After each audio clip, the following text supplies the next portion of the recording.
বন্ধুরা, হরেক রকমের মজার মজার মিষ্টিগুলো খেতে হলে আপনাদেরকে আসতে হবে বিসমিল্লা সুইটস অ্যান্ড বেকারিতে।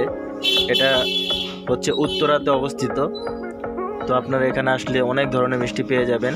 মিষ্টির দামটা যদি একটু বেশি, কিন্তু খেতে খুব মজা। তো আপনার ভিডিওটা দেখুন। ভিডিও ভালো লাগলে আমার চ্যানেলটা সাবস্ক্রাইব করে দিবেন।